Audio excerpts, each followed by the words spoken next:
उस दिन मुझे कॉल आई, एक बहन रोते हुए कहती है मुझे खुदकुशी करनी है। जब रीजन पूछा, जी लड़के के पास मेरी पिक्चर्स हैं और वो मुझे धमकियां लगा रहा है कि अगर मिली ना, अगर आई ना, तो मैं तुम्हारी पिक्चर्स जो है वो आउट कर दूंगा, मैं तुम्हें एक्सपोज कर दूंगा, मैं तुम्हारे अम्मी को सेंड कर दूंगा, अब्बू को सेंड कर दूंगा, भाई को सेंड कर दूंगा। और वो लड़की बेचारी इस स्ट्रेस में खुदकुशी तक के प्लान्स बना रही है। अब ये जुल्म ही हुआ ना कि पहले लड़की को बेवकूफ बनाया, मीठी मीठी बातें करके उससे पिक्चर्स मंगवाई। गलती लड़की की भी है। क्यों किया यकीन, क्यों किया एतबार, क्यों किया भरोसा? जब अल्लाह ने कह दिया था वला तक़रबुज़ ज़िना, ज़िना के करीब ना जाओ, ना करो किसी पे भरोसा, ना करो किसी पे एतमाद, ना करो किसी का यकीन। ये लोग मीठी मीठी बातें करके तुम्हारी इज्जतों की धज्जियां उड़ा देंगे और तुम्हें समझ भी नहीं आएगी। हाय हेलो से बात स्टार्ट होगी और इस हाय हेलो में कपड़े तक उतर जाएंगे और समझ नहीं आएगी तुम्हें। लेकिन ना लड़की सुनती है ना लड़का सुनता है। लड़का अपने नशों में, लड़की अपने नशों में।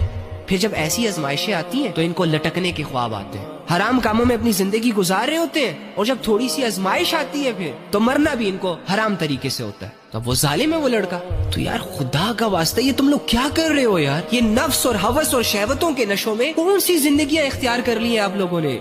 अंधे हो गए हो, बहरे हो गए हो, क्या हो गया है तुम्हें? ऐसा कौन सा नशा किया हुआ है तुमने जो अल्लाह की बात भी असर नहीं कर रही, कुरान की बात भी असर नहीं कर रही, रसूलुल्लाह सल्लल्लाहु अलैहि वसल्लम की हदीसें भी असर नहीं कर रही? ओ जालिम, क्या कर रहे हो? क्यों जुल्म कर रहे हो खुद पर, लोगों पर? एक छोटी सी बात तुम्हें समझ नहीं आ रही कि ये दुनिया तुम्हारे लिए एक आजमाइश है। अगर जन्नत के शौक में, अल्लाह की मोहब्बत में नेक अमाल नहीं हो रहे तो जहन्नम के खौफ से ही बुरे अमाल से रुक जाओ, जुल्म से रुक जाओ, बेहयाइयों से रुक जाओ। क़यामत के दिन जो जालिम लोग होंगे ना, वो अंधेरों में उठाए जाएंगे। अल्लाह सख्ती से इनसे हिसाब किताब करेगा। जिन्होंने लोगों की जिंदगियां तंग की, जिनकी वजह से लोगों की दुनिया और आखिरत बिगड़ी, यहाँ अगर वो पकड़े नहीं गए, यहाँ अगर उनसे किसी ने पूछा नहीं, किसी कानून के हाथ उन तक पहुँचे नहीं, तो वो ये ना समझे कि हम बच गए। मर के तो देखो जरा एक दफा।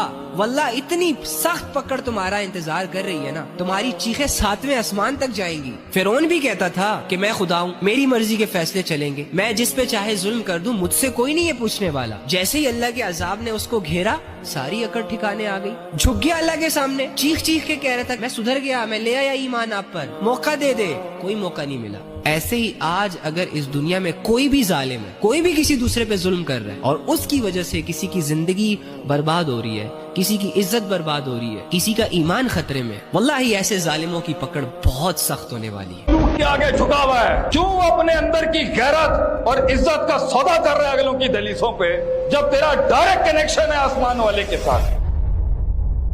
क्यों उन दलीसों के ऊपर अपने माथे और चेहरों को रगड़ रहा है? क्या तेरी जिंदगी के अंदर वो तूफान नहीं खड़ा कर सकता? क्यों नहीं कर सकता?